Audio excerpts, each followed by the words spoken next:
অধ্যয় গলায় দড়ি দিয়ে পৌশীকে মারার চেষ্টা করলে গীতা এসে বাঁচায়। বন্ধুরা, আমরা গীতার ঘটন্ত পর্বে দেখতে পাবো যখন পৌশীকে বর্ণি পাঠিয়ে দেয় অবশেষে বেনারসি পরিয়ে সিনহা পরিবারে।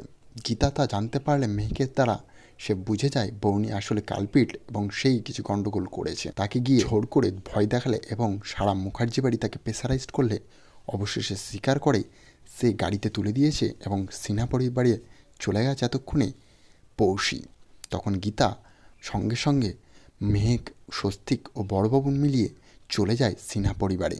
গিয়ে সেখানে তাকে প্রবেশে বাধা দেয় আধারা এবং অধরা বলে, তুমি এখানে কি করতে এসছো, তোমার কি দরকার? তখন কোনোভাবেই গীতাকে সিনহা পরিবার ভেতরে ঢুকতে দেয় না, কারণ তারা জানে অধ্যায় কোনো একটা ভুল কাজ করছে পৌশীর সাথে। তাকে সারা রাস্তা থেকে সরিয়ে না দিলে সিনহা পরিবারের মানিজ্য সব শেষ হয়ে যাবে এবং গীতা তা ধ্বংস করে দেবে, কারণ সে মিনু হত্যায় প্রমাণ নিয়েই ছাড়বে।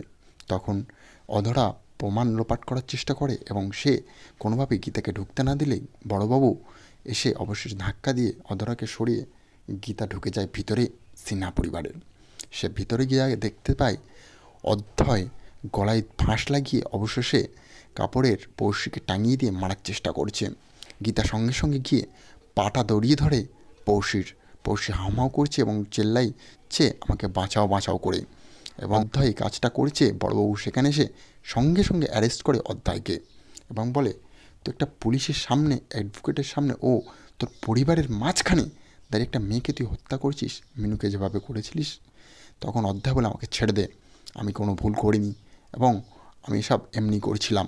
এই বললে থাকলে গীতা তাকে একটা চড়মে সঙ্গে সঙ্গে থানায় টানতে টানতে নিয়ে যায় এবং পৌশীকে হসপিটালে অ্যাডমিট করে। তাহলে কি বন্ধুরা, পৌশী বেঁচে ফিরে নিজের শাস্তি দেবে মিনু হত্যাকাণ্ড ও তার সাথে অত্যাচারের অধ্যায় সিনহা পরিবারের বিরুদ্ধে?